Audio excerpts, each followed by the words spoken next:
Everybody has issues with their internet. Hey, is your guys' internet working? No, nobody's is. Whether it's an unnecessary bundle, data limits, or speed. It's not working, Gerald. But it has to work. Maybe if I put Your internet's not working, Gerald! Face it! What's happening? But this guy actually did something about it. My wife came home with the bill, and I said, there's gotta be a better way. He built his own internet service company from his garage.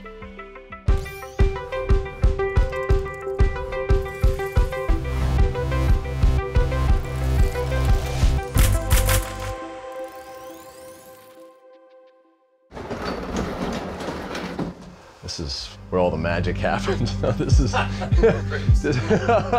This is Brant, and this is his garage. It's the DIY hub of internet connectivity in Dillon Beach, California. The way I engineered the service is kind of like an irrigation system. The green lines actually represent sort of a big fat virtual pipe that brings strong internet service to the different areas of the community. Just basically liberating information to the people. But Brant wasn't always a DIY internet guru. In fact, before building his own ISP, he swore off technology altogether. We came out here 6.5 years ago. I was finding what I needed kind of out on the water and outdoor activities. In hindsight, I think I can look back at it and I call it my Luddite phase. Let's roll. Come on, let's get on board. But I didn't really know where it was taking me at the time. All the while, I think my family was suffering a little bit. They felt pretty isolated out here.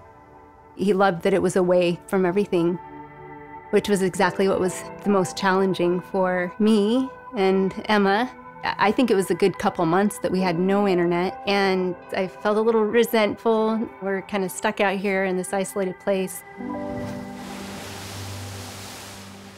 It became apparent that Emma would need internet for school. The burden that my daughter felt for school was heavy. She was bouncing back and forth between staying late at school, going to the public library, maybe going to Starbucks when the library closed and she still wasn't done with her homework. But it was very slow. Public Wi-Fi is just terrible. The cell phone service was really our only option, but that proved to be extremely expensive. My wife came home with the bill, $707. That was the last straw. There's got to be a better way to do this. He's not one to just sit back, just say, there's nothing we can do. He will find a solution. I knew that there was a cell phone tower in our close proximity. I thought maybe that would be a good direction to start investigating. So Brant began searching for the cell tower. After chasing down utility trucks, he eventually found it, and the company that owned the fiber line attached to it. But he had a problem. No one would return his calls. It was like silence for 6 months, and then one day I got this call out of the blue saying, now what is it you're trying to do out there? I'm like, oh my gosh, I can't believe it. We get to talk to somebody. I just want the internet. I don't want to play these games or whatever. Just open the pipe up and let me have access. After months of negotiations, Brant eventually got a fiber line installed directly into his garage. That really solved my internet problem. Some of my closer neighbors asked if they could buy in. I was just being bombarded with people just saying, hey, sign me up, sign me up, sign me up, and I didn't even know if I could do it. Hey, Terry, how are you? Good. You remember Claire? I do. Oh, my goodness. And I was actually really skeptical about it. I was imagining that the service would be bad, the speed would be slow, and we'd have problems. So have you been able to get out on the water lately? He's got this great energy about him, not at all afraid of us pestering him about our service. My partner and I can actually both work from home at the same time, which would never happen with the other service. To have that choice of something other than the bigger companies that were providing terrible service has been huge. Right here actually is the fiber coming into my garage, my interface to the fiber connection. This head-end unit really is the brains for disseminating all the information which go to the antennas up on my roof that actually get the signal out there. That's how we do it.